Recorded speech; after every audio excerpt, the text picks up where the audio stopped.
Town stories के talk show में जिस तरीके से आप एक फैमिली के मेंबर बन चुके हैं, तो हम ये बोलने का थोड़ा सा हक रखते हैं कि अभी जैसे जैसे प्रोग्राम बढ़ रहे हैं तो उसी तरीके से उसके लिए फ़ंड भी बढ़ रहे हैं। तो हमने एक पैट्रनाइज चैनल चालू किया है जिसमें आपको लिंक नीचे डिस्क्रिप्शन में दिया गया है। उसमें आप चैनल को अगर सपोर्ट करते हैं, चाहते हैं कि इसी में और ज़्यादा से ज़्यादा वीडियो अपलोड हो, तो आप उसमें सपोर्ट कीजिए।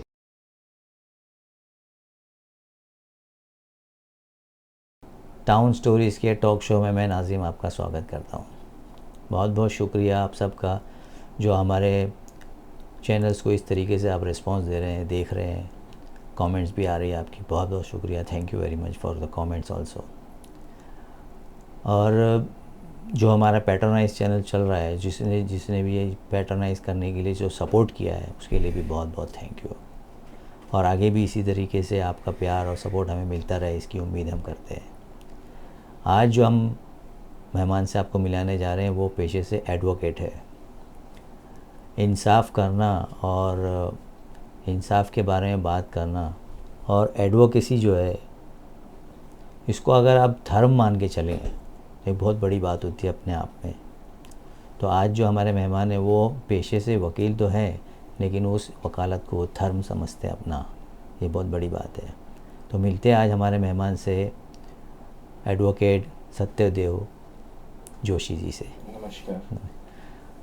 तो जोशी साहब, हमारे देखने वालों को अपने बारे में शॉर्ट में बताइए कि आपकी जो लाइफ जर्नी रही है, यहाँ तक आप पहुँचे हैं, तो इसके बारे में थोड़ा सा हमारे देखने वालों को बताइए अपने बारे में। सब जर्नी, अभी जर्नी के लिए तो काफ़ी टाइम चला जाएगा। मैं शॉर्ट में आपको एक बार बताता हूँ। मेरा सब कुछ, या ये समझिए मैं जिसको धर्म समझता हूँ वही मेरा एक्चुअल इंट्रोडक्शन है कि मैं एक एडवोकेट हूँ। और इसी चीज़ पे मुझे प्राउड है। एडवोकेसी, मैं जब धर्म कहता हूँ इसके लिए ऐसा नहीं है कि it should be restricted to something.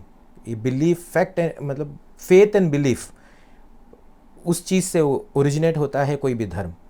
और मेरा बिलीफ ये है, मेरा फेथ ये है कि हमारा जो इंडियन कॉन्स्टिट्यूशन है वो अपने आप में एक गीता के बराबर है, एक कुरान के बराबर है। एक वकील उस दायरे में रह के उस कॉन्स्टिट्यूशनल बेस को लेके किस तरह से आगे ले जाता है, उसी के ऊपर सारे के सारे हमारे स्टैट्यूट्स जो हैं वो बेस्ड हैं। इसीलिए मैं उसको धर्म मानता हूँ। अब मेरी जर्नी ऐसी है कि साहब, मैं एक मारवाड़ी फैमिली में पैदा हुआ हूँ। बहुत कंजर्वेटिव फैमिली है। मैं पेरेंट्स के साथ रहता हूँ, शादी हुई, बच्चे हुए। बट मैं पहले मेरे फादर के साथ था। मैंने मेरा ग्रेजुएशन ख़त्म किया, उसके बाद में फिर भाई दूसरे बिज़नेस में गए। बट मुझे वो मज़ा नहीं आया जो मुझे अपने आप को पूरा कर सके। ऐसा वो सिर्फ वो जो चीज़ है वो मुझे उस दिन मिली जिस दिन मुझे मेरी सनद मिली। तो सम एंड सब्सटेंस अगर मैं कंक्लूड करूं तो मेरा इंट्रोडक्शन एडवोकेट सत्यदेव जोशी, ये मुझे लगता है अपने आप में पूरा है। इसका मतलब ये हुआ कि जब you are in the court, you are the most happiest person. Yes, I am the most luckiest and the most happiest person in the world. Joshi साहब, हमारे देखने वालों को बताइए कि प्रेजेंट सिचुएशन में अगर खुश रहना है या खुशी से काम करना है तो ये कैसे पॉसिबल है, ये कैसे होता है? यहाँ पे मैं एक चीज़ बोलना चाहूँगा। खुशी गम ये प्रासंगिक होते हैं। मनुष्य जो होता है, मेरा ये मानना है कि इंसान जो होता है वो मीनिंग मेकिंग मशीन है। अपने हिसाब से, अपने एनवायरनमेंट के हिसाब से, अपनी सहूलियत के हिसाब से लोग क्या सोच रहे हैं ऐसा सोचता है। मतलब ये नहीं देखता है कि भाई वो क्या कर रहा है, आपको किस चीज़ में इंजॉयमेंट मिल रहा है वो भूल जाते हैं और ये देखते हैं कि दूसरे क्या सोचेंगे। अब कई बार फॉर एग्ज़ाम्पल मैं मेरी बताता हूँ। जब हम कोर्ट को एड्रेस करते हैं, जब हम कोर्ट को कुछ चीज़ बोल रहे हैं, तो सबसे पहले जब स्टार्टिंग के 2-3 सेकंड होता है तो ऐसा लगता है कि सब हमको देख रहे हैं। पर वो जैसे ही ये याद आता है कि हाँ, हम जज कोर्ट में खड़े हैं, किसी की लाइव हमारे सबमिशंस पे है, वैसे ही हम प्रेजेंट हो जाते हैं और हम चालू हो जाते हैं कि हाँ सर, लॉर्डशिप में सो चालू हो जाते हैं।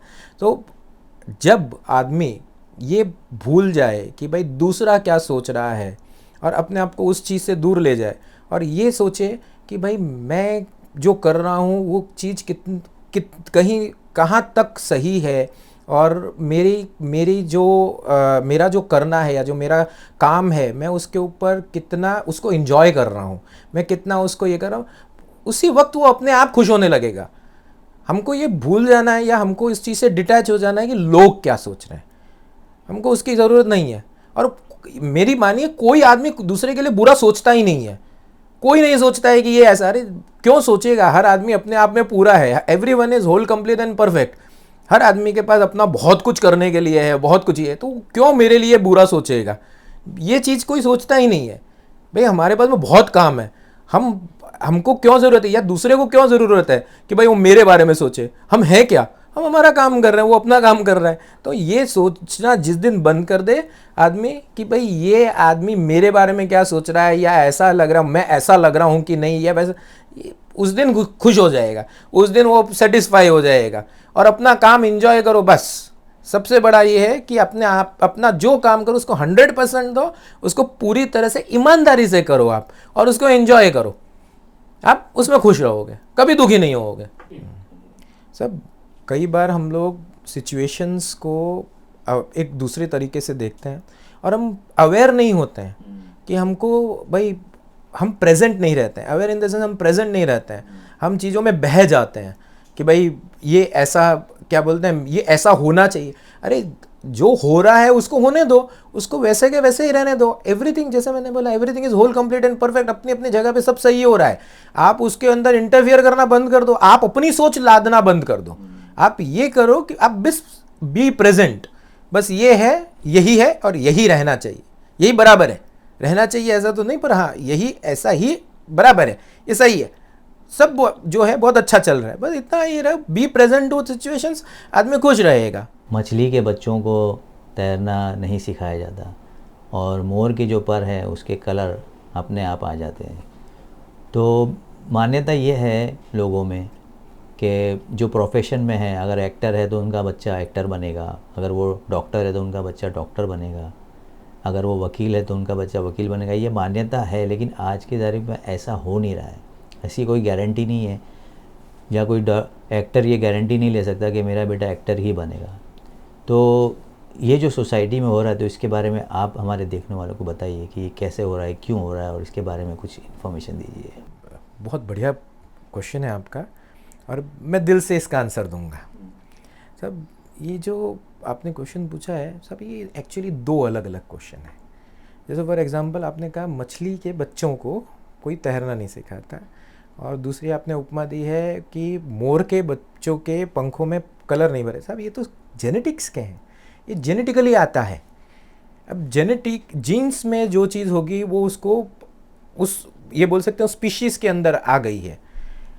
पर जब हम इंसानों की बात करते हैं, इंसानों में भी जीन्स होते हैं, पर इनहेरिटेंस में भी आते हैं। अब वो इनहेरिटेंस में क्वालिटीज़ आती हैं, आप क्वालिटीज़ बोल सकते हो, पर जब आप बोलते हो कि एडवोकेसी या क्या बोलते हैं एक्टिंग की, या ये सब स्किल्स हैं, इनमें वो क्वालिटी हो सकता है कि एक एडवोकेट होता है वो अच्छा वक्ता होता है, he should be an orator, तो ये जेनेटिकल हो सकती आती है। तो ये एक बाप बहुत माता पिता में से कोई एक बहुत अच्छे ओरेंटर है, उसकी थॉट प्रोसेस उसका ये बहुत अच्छा है, तो उसको बच्चों को मिलेगा, वो आता है। बट साहब ये जो पर्टिकुलर एडवोकेसी जो है, ये जो स्किल है, ये स्किल जो ओरिएंटेशन का स्किल है, वो सिर्फ एडवोकेसी में ही नहीं, वो एक्टिंग में भी यूज़ होता है। अब एक एडवोकेट में एक्टिंग, अब आप बोलेंगे ये तो मैं मैस कर रहा हूँ, मतलब मैस नहीं कर रहा हूँ साहब।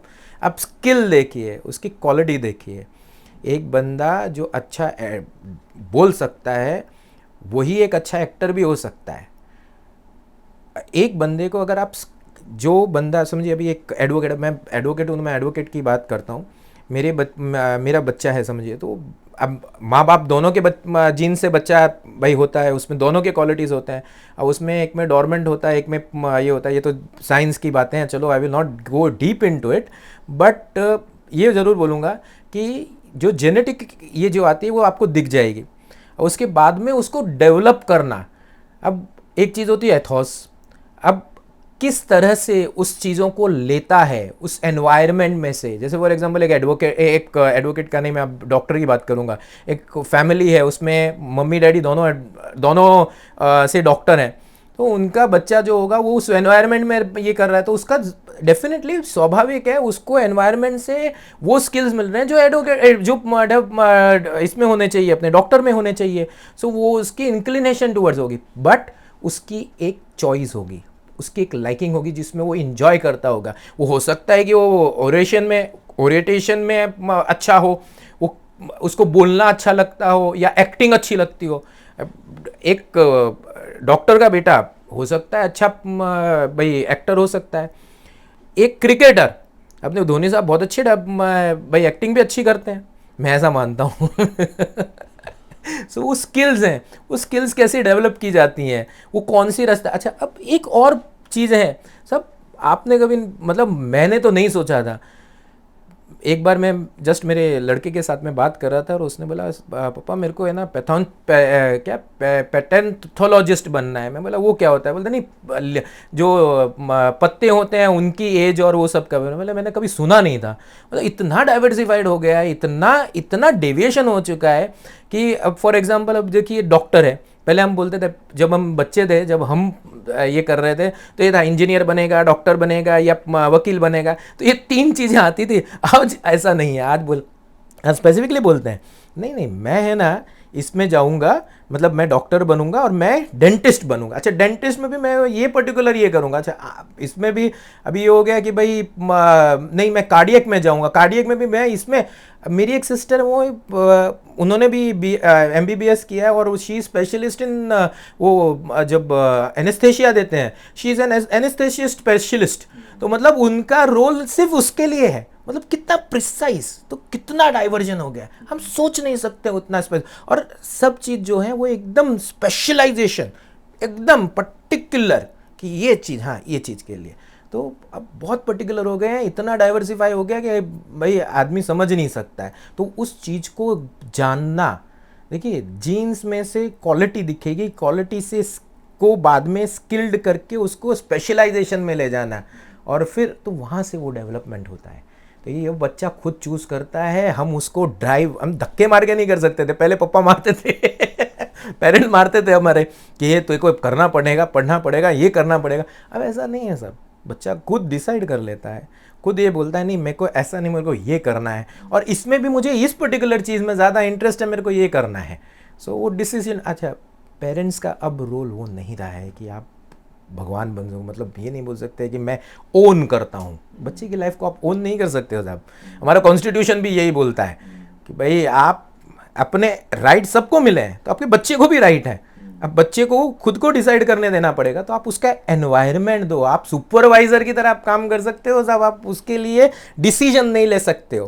तो आप समझिए हमारा जो कॉन्स्टिट्यूशन है वो कितना वास्ट है कि हर एक के राइट को डिफाइन करता है। भाई बाप भी बेटे को ओन नहीं करता है, उसको सप्रेस नहीं कर सकता है, उसको आपको फ्रीडम देना पड़ेगा कि वो अपनी लाइन डिसाइड करे, वो अपनी व्यू ले और फिर उस स्किल को आप उसकी हेल्प कर सकते हो। आप फॉर एग्जांपल आप उसको उसके लिए बोल सकते हो भाई क्या तेरे को ये पसंद है, अच्छा तेरे को फोटोग्राफी में पसंद, अच्छा ठीक है मैं तेरे को महंगे में महंगा अच्छा इंस्टीट्यूट में भेजूंगा जहां तू सीख सकता है, तो तेरी स्किल्स को डेवलप कर सकता है। और उसमें अच्छा तेरे को ये करना है, अच्छा ठीक है वाइल्ड लाइफ में जाना है, ये ले इस तरह से तू ये कर। तो आप उसको एज अ कैथलिस्ट, जैसे कैथलिस्ट एक किसी चेन रिएक्शन में पार्ट नहीं लेता है, वैसे ही आप आपके बच्चे के लाइफ में इंटरफियर नहीं कर सकते हो, आप उसमें सुपरवाइज करके उसको गाइड कर सकते हो कि बेटा तू ये कर सकता है, मतलब सिर्फ सजेशन। तो अब पेरेंट्स का रोल जो है ना सब सिर्फ है मतलब दोस्ती का हो गया है कि भाई आप उसको गाइड कर सकते हो, तो बेटा ऐसा नहीं ऐसा नहीं ऐसा चल, बाकी आप ये बोलो नहीं तेरे को यही करना पड़ेगा, gone are those days. Now the parents are only two, इसलिए अब क्या बोलते हैं पेरेंट्स के साथ में एक वर्ड जो हमारे लॉ ने दिया है, देखिए गार्जियन, गाइड करो आप आप ओन नहीं कर सकते हो। This is how it is now. आप पेरेंट हो, आपको वो पूरा हक बनता है कि बच्चे की को दिशा बताओ, बस उतना ही। आप उसको गाइड कर सकते हो, सजेस्ट कर सकते हो। जैसे हम एडवोकेट है ना, कोर्ट को बोल नहीं सकते आप ये वाला ऑर्डर पास कर दो, हम उनको ही बोल सकते हैं साहब ये फैक्ट्स है और ये लॉ है, अब आप पास करो जो करना है। वैसे ही बच्चों के सामने है अब बच्चों को आपको ये देनी, और यही डेमोक्रेसी है सर, यही लाइफ की यही खूबसूरती है। ऐसे ही हमारा डेमोक्रेसी एग्जिस्टेंस में आया है। आप किसी को ये नहीं बोल सकते कि आपको ये करना है। तो डेमोक्रेसी स्टार्ट्स फ्रॉम होम, आप ये समझ लीजिए। जोशी साहब बताइए हमारे देखने वालों को कि हमने ये देखा है कि इंसान ही इंसान का दुश्मन होता है, तो इसको आप कैसे एक्सप्लेन करेंगे? देखिए, एडवोकेट हूँ तो फिर से एडवोकेट की भाषा में आऊँगा। देखिए, हमारे इसमें दो कॉन्सेप्ट हैं, स्पेशली कॉन्ट्रैक्ट के लिए होता है, बट मैं यहाँ पे इस चीज़ को जोड़ने की कोशिश करता हूँ और वो समझने में आसान हो जाएगा। एक होता है इन पर्सोनम और एक इन रेम। इन पर्सोनम मतलब दो लोगों के बीच, मतलब दो लोगों के बीच में। तो यहाँ पे मैं दो लोग अपने आप को ही गिनता हूँ कि इंसान इंसान के साथ, मतलब मैं मेरे साथ, और इन रेम मतलब मैं दुनिया के साथ। अब जब मैं मेरे साथ की बात कर रहा हूँ या मैं अपने आप की बात कर रहा हूँ, मतलब अब फॉर एग्जांपल ये चीज़ को मैं इस तरह से लेता हूँ कि एक आदमी, मालूम है कि भाई अगर मैं सिगरेट पीऊँगा तो भी मैं भाई तकलीफ़ है, अगर मैं पर्टिकुलर से अल्कोहल लेता हूँ या एक लिमिट के बाहर लेता हूँ, मैं ऐसा समझता हूँ कि भाई अल्कोहल हर आदमी की चॉइस है। देखिए, आदमी जीने के लिए आया है, मरने के लिए नहीं आया। मौत तो है ही, वो तो आनी है। हर आदमी ये सोचता है कि मैं जीने के लिए आया हूँ, मुझे कुछ, ठीक है, आपको कुछ चीज़ से आराम, मतलब खुशी मिल रही है, आप करो, पर वो लिमिट में रहनी चाहिए। लिमिट के बाहर जैसे ही आप क्रॉस करते हो वैसे ही वो चीज़ आपके लिए जहर हो जाती है। इसलिए कहा जाता है अति सर्वथा वर्जित। एक लिमिट के अंदर सब चीज़ अच्छी, लिमिट के बाहर चले जाओ, नमक ज़्यादा लोगे आपको बीपी हो जाएगा, मीठा ज़्यादा खाओगे आपको शुगर हो जाएगा। सो लिमिट के अंदर कुछ भी कीजिए वो आपके लिए अच्छा होगा। वैसे ही अब जब हम फॉर एग्जांपल जब हम इसकी बात कर रहे हैं कि भाई आदमी आदमी का दुश्मन, तो मैं मेरा दुश्मन कब हो जाऊंगा? जब मैं वो अपनी पर्सनल लेवल की जो लिमिट्स हैं उनको क्रॉस कर जाऊं। मैं ये सोचना शुरू कर दूं कि भाई मैं बड़ा आदमी हो गया हूं, ये मेरे बारे में ऐसा सोचता है, वो ऐसा सोचता है, तो सब वहाँ पे तकलीफ शुरू हो जाती है। आदमी वहाँ पे ये सोच अपने आप को सुपीरियरिटी कॉम्प्लेक्स में आ जाता है कि भाई मैं तो ये हूँ। तब दो एक्सपेक्ट हो गए कि भाई एक तो अपनी हेल्थ के लिए अपनी खुद की दुश्मनी ले रहा है, भाई हेल्थ के ऊपर आने लगता है कि भाई ये मैंने मतलब जो नहीं करना चाहिए था वो करने से, तो बॉडीली हेल्थ वाइज मेरा ये व्यू है।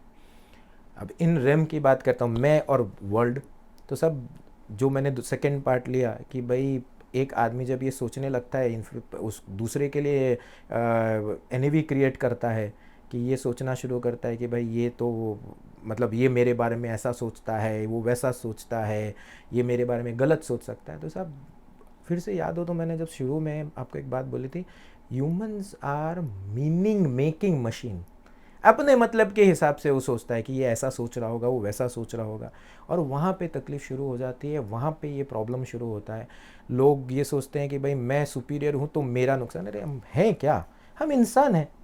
इंसान हो, इंसान को ये सोचना चाहिए कि भाई सामने वाला मेरे बारे में गलत क्यों सोचेगा। मैंने ऐसा, भाई ऐसा तो कुछ है ही नहीं मेरे पास में कि वो मेरे बारे में गलत सोचे या नेगेटिव सोचे या मेरा, क्योंकि आप जब कुछ ऐसा सोचते हो तो देखिए हर आदमी में, ये साइंटिफिकली प्रूव्ड है, हर आदमी जो जिंदा है उसमें इलेक्ट्रोमैग्नेटिक वेव्स हैं, वो एक ऑरा क्रिएट करता है। जब आप ऐसा सोचते हो कि ये आदमी ऐसा सोच रहा है मेरे बारे में, वो आदमी ऐसा, तो आप एक नेगेटिव ऑरा क्रिएट करते हो और उसको आप ट्रांसमिट करते हो सामने वाले को। सामने वाला, देखो कभी कभी आपको कभी किसी से मिल रहे हो, आप उसके पास जाते हो, कोई आदमी बहुत अच्छा लगता है, आप उससे बहुत खुल के 2 ही मिनट में ऐसे हो जाते हैं जैसे सदियों पुराने दोस्त हो। और कोई आदमी ऐसे होता है जिसके पास में ऐसे जाता है, यार मैं कहाँ आ गया, मेरा दम घुट रहा है, भागो यहाँ से, इसके सामने खड़े नहीं रहना, इसके बाजू में बैठना नहीं। तो वो क्यों होता है? वो उस नेगेटिव ऑरा के कारण होता है कि भाई वो बोलते हैं ना भी दूर होता है, तो आपको रिपल करेगा, आपको दूर करेगा। तो वो चीज़ है, क्यों ऊपर वाले ने ये चीज़ बहुत कमाल की बनाई है, जिसमें मुंह से बोलने की ज़रूरत नहीं है सर। आपकी सोच यहाँ पे, क्योंकि आप सोर्स में हो, आप यहाँ पे आप इंपॉर्टेंट हो, मतलब आप हो सोर्स में, आपके आजू बाजू में है, आप एक एनवायरनमेंट में हो, उस एनवायरनमेंट के आजू बाजू में है, आपके अंदर से एक एनर्जी रिलीज कर रहे हो आप। जैसे ही आदमी मर जाता है ना तो सब वो निकल जाती है, तभी वो बॉडी हो जाता है, उसमें कुछ नहीं बचता है। कुछ नहीं बचता है, वो सड़ने लगती है। जिंदा आदमी क्यों नहीं सड़ता है साहब? क्योंकि उसमें वो एनर्जी होती है, उसमें एक ऑरा क्रिएट होता है, उसके अंदर उस तरह की, एक समझिए कि ऊपर वाले ने ये दे के रखी है कि एनर्जी सोर्स है, तो वो अपने आजू बाजू में एक मैग्नेटिक फील्ड बना के रखेगा। तो जब आप नेगेटिव जैसे ही आपके दिमाग में आया तो वो चीज़ आप इमिट करने लगते हो और सामने वाले की सोच पे भी फिर इफेक्ट करने लगते हो। फिर बाद में वो माहौल पूरा वैसा बन जाए, बोलते हैं ना माहौल ख़राब था, तो सब माहौल ऐसे होता है। ऐसे आप माहौल सुधार सकते हो, ऐसे माहौल आप बिगाड़ सकते हो। तो ये आदमी के खुद के हाथ में है कि भाई माहौल कैसे सुधारना है, कैसे बनाना है, क्या करना है। आप उसके बारे में अच्छा आप ऐसा सोचो कि भाई हाँ वो देखो वो भी बहुत बढ़िया आदमी है, बहुत कितना अच्छा आदमी है, मुझसे मिलने आया, मुझसे कोई काम रहने से भाई कोई आदमी किसी चीज़ में समझो उसके दिमाग में कुछ चल रहा है, कहीं कुछ ये हो रहा है, उसने आपसे बात नहीं की। ऐसा होता है कई बार कि हमारे बाजू से हमारा जानकार निकल गया, उसको पता ही नहीं, मतलब वो कुछ ऐसा सोच रहा है, वो देख भले ही रहा है पर उसके दिमाग में नहीं है, उसका दिमाग उसके कनेक्शन में नहीं है, और वो आपको बोले बिना निकल गया, आप उसके बारे में सोच लेते हो अरे ये तो इतना घमंडी हो गया। अरे घमंडी नहीं है, उसके बेचारे के दिमाग में कुछ चल रहा है, तो आप जाके बात कर लो, कुछ नुकसान नहीं होने वाला है। वो बाद में बोलेगा अरे हाँ यार मेरे दिमाग में कुछ चल रहा था, सॉरी। आप मान लो मेरी बात, you can count on me कि वो आपको सॉरी बोलेगा, आप देख लेना। और हुआ होगा आपके साथ में भी, ऐसा हो ही नहीं सकता कि हुआ ना हो, ऐसा होगा ही। सर कोई भी आदमी दूसरे आदमी के साथ में बिना वजह या बिना इसके, हम सोशल आदमी हैं, मतलब सोशल एनिमल है, इसलिए इंसान को सोशल एनिमल बोला गया है कि हम एक दूसरे के साथ इंटरेक्ट करें, एक दूसरे के साथ में अच्छे से रहें, मतलब एक दूसरे के लिए अच्छा सोचें। अब एक और चीज़ है जिसको मैं यहाँ एक सोशल मैसेज के जैसा बोलना चाहूँगा। सब कई बार हमें ना भावनाओं में बह के, लोगों की बातों में आके कुछ ऐसे डिसीजन ले लेते हैं और कुछ ऐसा कर जाते हैं जो अगेंस्ट लॉ है। बहुत बार ऐसा हुआ है और उस चीज़ का, वो चीज़ के लिए उनको भुगतना पड़ता है। और स्पेशली आप ये समझ लीजिए महाराष्ट्र पुलिस तो किसी को नहीं छोड़ती है। सब किसी के बहकावे में आके, किसी केस में आके यू बिकम एन ऑफेंडर, आप एक गुनहगार बन जाते हैं और पूरी लाइफ, और सिर्फ आपकी नहीं पूरी फैमिली की लाइफ बिगड़ जाती है साहब।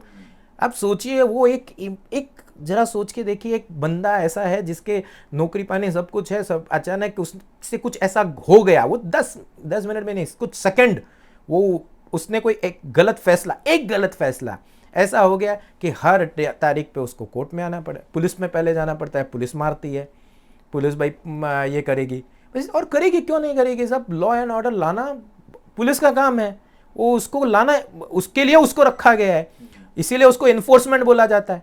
फोर्स करेगी वो, आपको लॉ ऑर्डर फॉलो करो।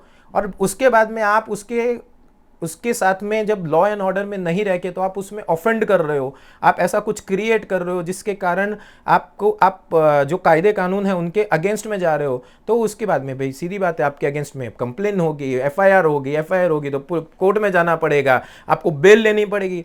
वो पूरा प्रोसीजर, वो बहुत पेनफुल प्रोसीजर है। अच्छे लोगों की ज़िंदगी खराब हुई है, 5-5 साल 10-10 साल, कई बार तो ऐसा जेल में रहना पड़ता है साहब, बेल नहीं होती है, बेल में श्योरिटी देने वाले कोई नहीं आते। जो लोगों बहुत अच्छे दोस्त थे वो भाग जाते हैं सब, वो हमने देखे हैं लोगों को तरसते हुए कि भाई कोई श्योरिटी आ जाए, फिर हम लोग एप्लीकेशन देते हैं साहब, जो कैश श्योरिटी है उसको आप कंफर्म करो, फिर कोर्ट बोलता है नहीं, फिर बाद में रिक्वेस्ट करते हैं, फिर बोलते हैं अच्छा ठीक है सब, और कोई ये नहीं है।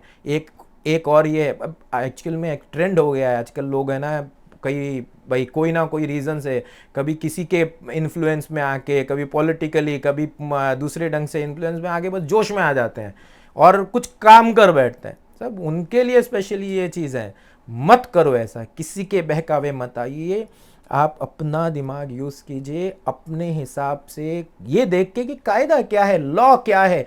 लॉ के अगेंस्ट में जाने से किसी का कोई भला नहीं हुआ है, आज तक तो नहीं हुआ है। और हमारा जो कॉन्स्टिट्यूशन है बहुत वास्ट है, हर आदमी के राइट के लिए फंडामेंटल राइट्स बहुत बहुत बहुत स्ट्रांगली अपहेल्ड करता है। यहाँ तक कि अगर कल को पुलिस ने भी या कोई भी इंस्टीट्यूट जिसने हमारे किसी भी इंडिविजुअल के, यहाँ तक कि पेट में पलने वाला बच्चा जो पेट में अब आया है, उसके भी फंडामेंटल राइट्स को हमारी कोर्ट्स अपहेल्ड करती हैं और बहुत सारे जजमेंट्स हैं उसके लिए।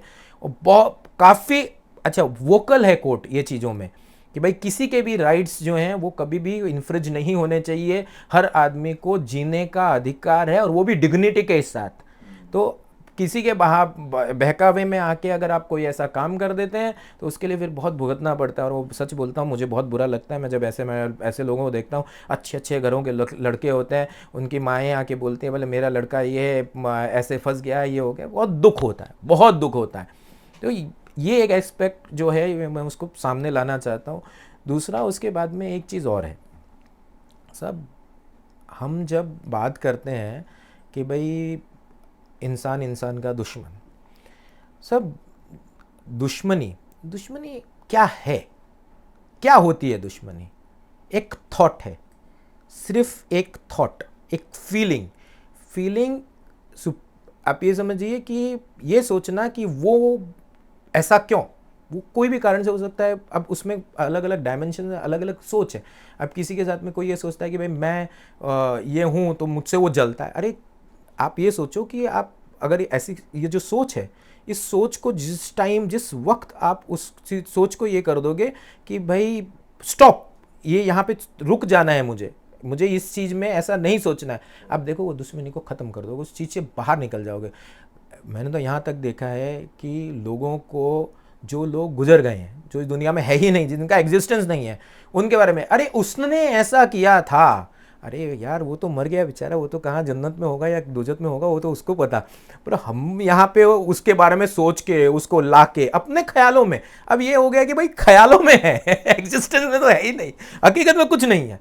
मतलब ऐसा है कि ये हाथ में क्या है, बोले कुछ नहीं है, पर मैं ऐसा सोच रहा हूँ यहाँ पे बहुत पूरी कायनात आ गई। अरे कहाँ से आएगी? सोचो ज़रा, जो आदमी एग्जिस्ट नहीं करता है, जो है नहीं, उसके बारे में आप ला के लेके आ रहे हो, आप अपने दिमाग में पाल रहे हो, तो जो भी है वो अपने दिमाग में रखते हैं, अपने इसमें रख सब। इसीलिए उस चीज़ को लेट गो। तो इस एक कहावत है, जब हम कॉलेज में पढ़ते थे तो एक पोर्शिया की एक स्टोरी थी, वो मर्चेंट्स ऑफ वेनिस की, बहुत बढ़िया थी। मतलब मर्सी, मतलब दया होनी चाहिए। अब दया का ही एक है फॉरगिवनेस। तो ऊपर वाले ने ये जो क्वालिटी है ना, सिर्फ इंसान को दी है और किसी को नहीं दी है। कुत्ता नहीं भूल सकता है, जानवर नहीं भूल सकता है, सिर्फ इंसान माफ कर सकता है। तो अगर इंसानियत है, अगर आप इंसान हो, इंसानियत में बिलीव कर दो, तो आप माफ कर दो, उस चीज को छोड़ दो, उसको जाने दो। कई बार अवॉइड करो, अवॉइड करना एक स्किल है आपको। ये कई बार, अब अवॉइड करना इन द सेंस ऐसा नहीं है कि कोई किसी को भाई कोई बेहोश हो गए गिर गया और उसको देखो मत, और वहां अवॉइड नहीं करना है आपको। वहां तो आपको आपकी इंसानियत दिखानी है, वो आपको जाना है, उसको मदद करना है, वो इंसानियत है। वो आप प्रूव करते हो कि आप में इंसानियत जिंदा है और आप इंसान हो। कभी कोई ऐसी चीज़ है, कोई जैसे फॉर एग्जांपल किसी ने आपको कुछ बोल दिया, कोई ऐसी बात, अब he may not even mean it, उसको मालूम ही नहीं पड़े कि भाई मैंने ऐसा बोल दिया, इसको हर्ट कर गया, सब उस चीज़ को छोड़ देना चाहिए। बोले ठीक है जाने दो। अब ये ना सोच के इसने ऐसा जानबूझ के बोला होगा, ये होगा, उसने बोला तो 10 सेकंड का एक सेंटेंस होगा मुश्किल से, आप उसको जिंदगी भर ढो रहे हो। वो दो, उस पर एक स्टोरी है बुद्धा की। बुद्धा के दो ये थे शिष्य थे, उनको बोला गया कि आप जाइए और बुद्धा का जो प्रचार है वो कीजिए, ठीक है। तो उनको बोला भाई जो रहते हैं they are not suppose to touch any female, उनको बोला गया था कि आप किसी औरत को छू नहीं सकते। तो वो जब जा रहे थे, नदी आई, एक नाला आया बड़ा, उनको वो क्रॉस करना था, ठीक है। मतलब एक लेडी खड़ी थी वहाँ पे, उसको क्रॉस करना था। अब वो जो सीनियर वाला बंदा था, उन्होंने उन लेडी को उठाया, मतलब अपनी गोद में उठाया, और क्योंकि बूढ़ी थी, लाचार थी, उन्होंने उनको उठाया और उनको दूसरी तरफ पार करवा दिया। तो वो उनका जो जूनियर वाला था वो बोलता है अरे आपने लेडीज़ को काफ़ी दूर तक उसको लेके चला कि भाई हाँ, बोला नहीं उस टाइम पे कि भाई सीनियर है कैसे बोल दें, तो उसने कुछ बोला नहीं। बट थोड़ी दूर 2-5-10 किलोमीटर गए तो बोला भाई अभी तू नाराज, मतलब ऐसे लग रहा है थोड़ा, ऐसे क्या बात है, कोई कारण है क्या? बोले साहब अपने ऐसा है, अपने बुद्ध भगवान ने बोला था कि औरतों को हाथ नहीं लगाना है। तो वो हंसे, तो बोले क्यों? बोले मैंने तो उस लेडी को, अब वो लेडी या जेंट्स मुझे उससे कोई मतलब ही नहीं है, क्यों? बोले मैं तो सन्यासी हूँ, तो मैं औरत और जेंट्स में फ़र्क नहीं कर सकता। ये भी बुद्धा का सिखाया हुआ है कि भाई हम फ़र्क नहीं कर सकते। और वो तकलीफ़ में है, जब वो तकलीफ़ में है तो हम इंसानियत की सेवा करना, ये हमारा पहला धर्म है, पहला हमारा धर्म है। तो मैंने तो कि एक इंसान की जो तकलीफ में थी मैंने उसकी मदद की, मैंने उसको उठा के वहाँ, मैंने तो उसको 2 सेकंड के लिए मुश्किल से उठाया होगा, पर तू तो अभी तक लेके 10 किलोमीटर तक लेके चला, बोला इसके लिए मैं हंस रहा हूँ। तो वो बात है, उसने तो 10 सेकंड के लिए कोई चीज़ बोली होगी और he may not even mean it, पर आप उसको लेके जिंदगी भर ढोते हो, वो वजन को, उस क्या बोलते हैं, उस विष को, उस पॉइजन को लेके आप उसको ढो रहे हो, जबकि वो चीज़ खत्म हो चुकी है, वो हुआ एग्जिस्टेंस में और खत्म हो गया, पर आपने उसका एग्जिस्टेंस बनाए रखा और आज तक आप लेके घूम रहे हो। तो जब सबसे पहले आपको उसको छोड़ देना चाहिए, इससे आप अपने आप को पहले माफ़ करते हैं। तो पहले आप अपने आप को माफ़ कीजिए, क्योंकि वो आपने अपने आप पे वो जुल्म किया है, अपने आप पे जुल्म किया है, वो उस जहर को लेके घूमना, कि इसने जो आदमी एग्जिस्ट नहीं करता या जो शब्द निकले वो ख़त्म जो हो चुके हैं उनको लेके आप घूमे हो और आज तक लेके घूमे। तब पहले अपने आप को माफ़ कीजिए, बोलिए भाई मैं उसको छोड़ता हूँ, मैं उस चीज़ को लेट गो करता हूँ, और फिर सामने वाले को बोलिए कि साहब मैं तुझे माफ़ करता हूँ क्योंकि तूने उस टाइम पे वो कहा था। तो उससे चीज़ें सॉल्व हो जाएगी, सेटल हो जाएगा और आगे बढ़िए। देखिए फिर आपका कंसंट्रेशन बढ़ता है कि नहीं, आप आगे बढ़ते हैं कि नहीं लाइफ में। सक्सेस का सबसे बड़ा जो मंत्र है वो है फोकस। ये जो चीज़ें हैं, ये जो थॉट जो हैं, जो डिस्ट्रक्टिव थॉट्स हैं, जो कुछ क्रिएट नहीं कर रहे हैं, जो आपको इग्नाइट नहीं करते हैं अपने ध्येय को पाने के लिए, वो जो थॉट्स हैं वो आपको अपने फोकस से डाइवर्ट करते हैं, डाइवर्ट करते हैं, और उनसे अलग होना, उनसे सेपरेट होना, उनसे अलग होना, ये ही जो है सक्सेस का मंत्र है। अब एक और चीज़ मैं बोलता हूँ, देखिए जब मुझ पे हमला हुआ या जो भी हुआ उस टाइम पे बहुत ये था, वो भी है इंसान, उनको ही चीज़ें कुछ ऐसी थी कि भाई ऐसा माहौल बन गया कि वो बह गए, हालांकि हम उनके बीच में नहीं थे। हमने नहीं बोला तुम प्लॉट पे मत जाओ, मैं नहीं जाके बोला तुम प्लॉट पे मत जाओ, पर हाँ ये है कि वो एक एडवोकेट पे उन्होंने हमला किया और मुझे वो नहीं, मैं भाई सीधी बात है, मेरा भाई है वो जो भी एडवोकेट था, उस पर तब मुझे बीच में आना पड़ा, तब मुझे बोलना पड़ा भाई मत मारो, तब हमको बोलना रिटेलिएट करना पड़ा, तब हमको ये आया। तो एनिमी नहीं है, मैं उनको पहले भी माफ़ कर चुका हूँ, आज भी मैं यही बोलता हूँ भाई उन्होंने जो किया उस स्पर्म ऑफ मूवमेंट पे उन्होंने वो बहुत गलत किया, बट फिर भी वो अपनी भुगत रहे हैं, आज भी जेल में है साहब। किसी के बहकावे में आके उन्होंने कुछ किया और आज भी देखिए आज 1.5 साल 2 साल होने आए, वो सब जेल में है, बट वो अपनी भुगत रहे हैं, मुझे उससे कोई ये नहीं है। मैं मेरे फील्ड में फोकस्ड हूँ, मुझे मेरा काम है, मैं मेरे ऑफिस में आता हूँ, मेरा काम करता हूँ, मैं मेरे घर पे जाता हूँ, मैं मेरे दायरे में, मेरा दायरा नहीं बोलूँगा, मैं मेरे काम में फोकस्ड हूँ, क्योंकि मैंने उनको दिमाग में नहीं रख के रखा है कि भाई ऐसा हुआ था, ये हुआ था, नहीं, जो हुआ वो हो गया, वो उस टाइम का था। अब जब जो होगा जैसे होगा, हमको भी लॉ मालूम है, उनको भी लॉ मालूम है, सब अपनी अपनी जगह पे होगा। मैं उसको लेके नहीं घूम रहा हूँ, मैं उस चीज़ को लेके कहीं नहीं घूम रहा हूँ कि मेरे मन में ऐसा है या वैसा है, मेरे कुछ नहीं है। पर हाँ जो हुआ वो हुआ, ख़त्म, वो वहीं पे फुल स्टॉप है। बट उसी टाइम पे देखिए उन्होंने वो नेगेटिव किया, पर उसी टाइम पे मेरे दोस्त, अब देखिए मेरे इतने सारे दोस्त वकील जो मेरे साथ आए, उनकी जो ऊर्जा मुझे मिली, जो उन्होंने मुझे पॉजिटिविटी दी, साहब आप मानेंगे नहीं, लोग ऐसे भी थे जिन्होंने मेरे लिए उपवास किए, और वो भी उपवास कैसे, पूरे पूरे दिन खाए नहीं साहब। इसमें स्पेशली मेरे कुछ दोस्त ऐसे हैं जैसे हेमंत शुक्ला जी, अपने आशुतोष रातौरी जी, बाद में वैभव शिरोडकर, फिर बाद में तनवीर भाई हैं, तनवीर फारूकी साहब हैं, उसके बाद में करण मैत्रे साहब हैं। तो ये और बहुत सारे ऐसे दोस्त, इन लोगों ने, शोएब भाई हैं साहब, ये लाला भाई हैं, हम लोग प्यार से लाला भाई बोलते हैं, विपिन अपने पांडे जी हैं, मतलब ऐसे स्पेशली अपने हमारे बार काउंसिल के जो मेंबर्स हैं, इलेक्टेड मेंबर्स, जैसे अपने उदय वांजीकर सर हैं, अपने पासबोला सर हैं, सब ये लोगों ने जो सपोर्ट दिया, जो इस तरह से वो लोग आके उन लोगों ने मुझे ये किया साहब, मैं ये बोलूँ, मैं एक्चुअल में मरा हुआ जैसा था, पर उनकी ये देख के जान आ गई, जान आ गई, मतलब मुर्दे में जान आ जाए ऐसा था। उन्होंने इतना साथ दिया, उन्होंने इतना सपोर्ट किया, उन्होंने इतना, और आज भी सब, आज भी मुझे पहला ये बोला, तेरी तबीयत ठीक है ना, तेरे को प्रॉब्लम नहीं है ना, बोला नहीं साहब नहीं, बोलो, इतना मुझे साथ दिया है।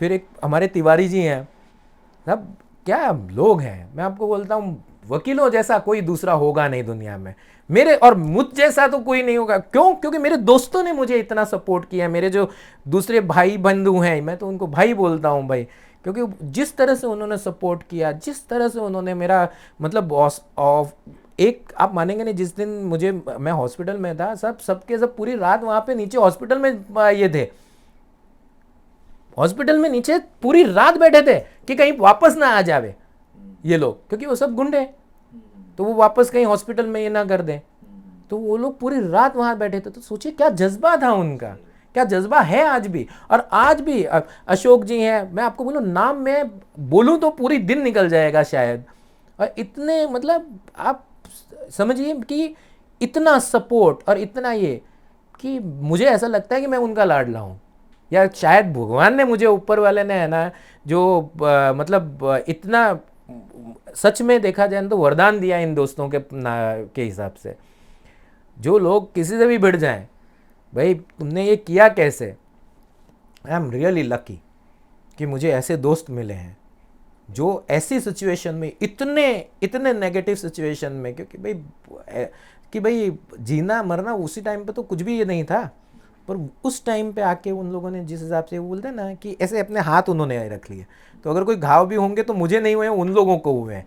उन्होंने इतना अच्छे से, इतना प्यारे ढंग से ये किया, शायद मैं मुझे ऐसा लगता है कि मेरे पास शब्द नहीं है, मैं तो निशब्द होए जा रहा हूँ, बहुत अच्छा। तो वो जो सोच आप फील कर सकते हो, जो मैं ये बता रहा हूँ आपको, तो आप फील कर सकते हो कि मैं कितना अंदर से हर्षित हूँ, कितना मुझे पॉजिटिव ये है। तो सब ये चीज़ देखिए, मुझे वो याद नहीं है कि उन्होंने मारा, तो मुझे ये याद है कि मुझे वो लोगों ने कितना सपोर्ट किया, मेरे साथ खड़े रहे, मेरे लिए खड़े हुए। तो सोचिए, कहा ये जो चीज़ें, ये मुझे सक्सेसफुल बनाती हैं, ये मुझे फोकस कराती हैं। मैं तब मुझे लगता है कि नहीं, मुझे भी, मैं एक एडवोकेट हूँ, मुझे, इसीलिए मैं बोलता हूँ, मतलब ये धर्म से कम नहीं है, एडवोकेसी धर्म से कम नहीं है सब, ये इस एक पर्टिकुलर सेट है, और इसको आप जब ईमानदारी से करते हो तो आप सोसाइटी का, आप सिर्फ अपना ही नहीं, पूरी सोसाइटी के लिए आप सोचते हो, पूरी जो करते हो सोसाइटी के लिए करते हो। एक सीए है, सीए क्या करेगा, आपका भाई ये करेगा, मतलब वो जो लॉ है उसके हिसाब से काम करेगा, सीएस है वो लॉ के हिसाब से काम करेगा। सिर्फ एडवोकेसी एक ऐसी चीज़ है, एडवोकेट एक ऐसा है जो बंदा लॉ को डेवलप करने में, सोसाइटी के लिए लॉ बनते हैं उसके लिए काम करता है। सब ऐसा है। अब मैंने जब आपको ये बताया कि भाई इतने दोस्त हुए, ये हुए, तो वो एक पॉजिटिविटी देता है, वो एक स्ट्रेंथ देता है। अब वो स्ट्रेंथ एक ऐसी चीज़ है जिसके कारण आज मैं फोकस कर सकता हूँ, मैं आगे बढ़ सकता हूँ। ये जो चीज़ है, ये जो फीलिंग है, ये मुझे आगे बढ़ा रही है। और जब हम बोलते हैं कि आदमी का, बट ये देखिए मेरे लिए, देखिए इतने लोगों ने इतना सब कुछ किया, तो मेरे लिए एक लाइफ का एक पॉजिटिव वे क्रिएट कर दिया। सर, हमारे देखने वाले को बताइए कि कंफर्टेबल होना या डिसकंफर्टेबल होना, ये अपनी फितरत में शामिल है। इंसान के अंदर ये एक ऐसी चीज़ दी है ऊपर वाले ने कि इसको कंट्रोल करना भी अपने हाथ में है।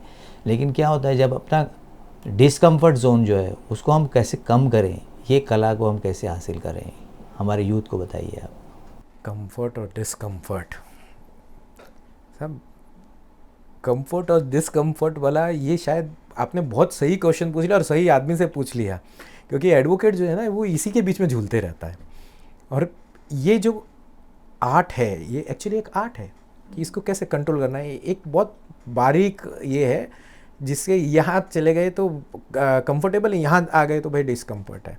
अभी मैं आपको एक एग्जांपल के साथ बताता हूँ।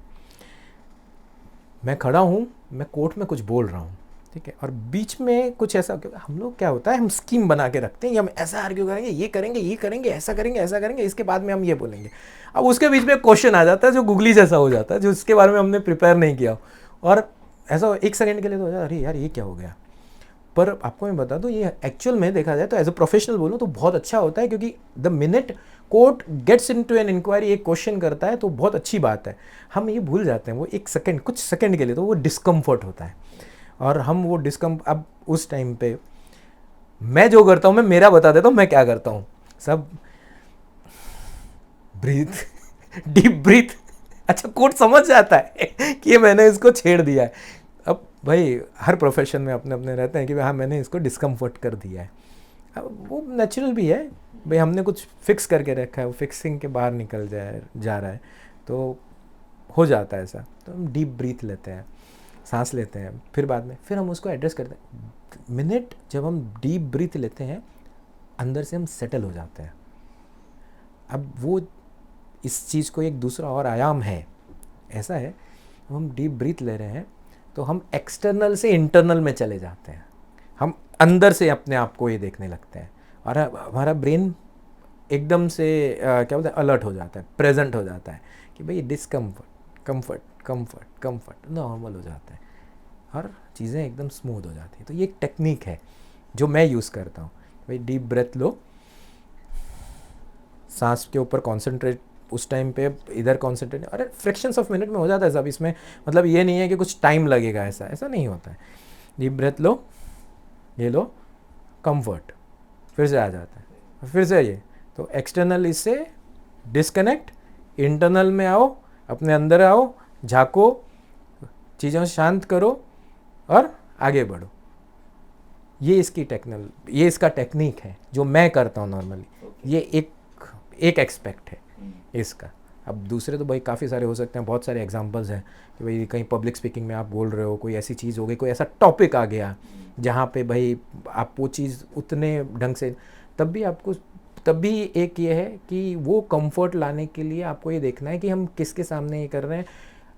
तब नॉलेज है वो काम आता है कि भाई वो नॉलेज की पब्लिक होनी चाहिए, और वहाँ पे फिर आपको उस चीज़ के ऊपर आगे बढ़ना चाहिए। अगर ऐसा है तो आप कट कर दो, डिस्कनेक्ट करो और आगे बढ़ो।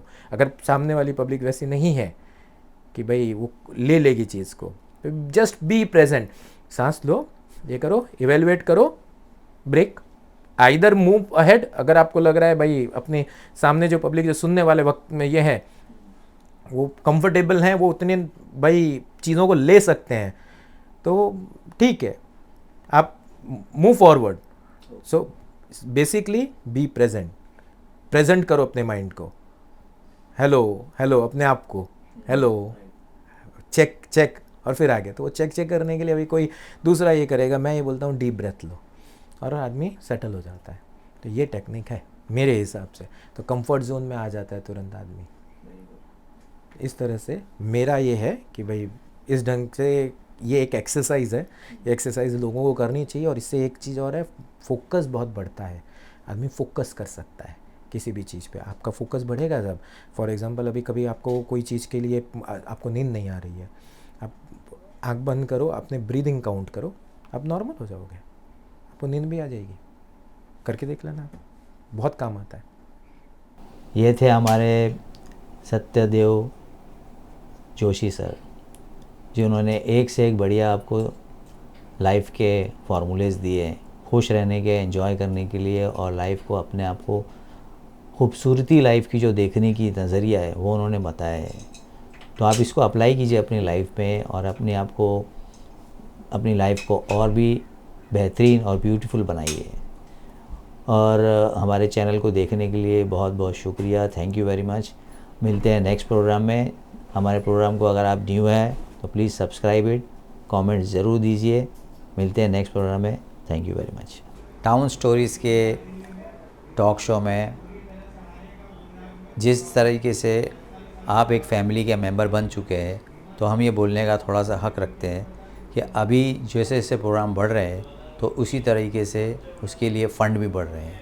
तो हमने एक पैट्रनाइज चैनल चालू किया है, जिसमें आपको लिंक नीचे डिस्क्रिप्शन में दिया गया है।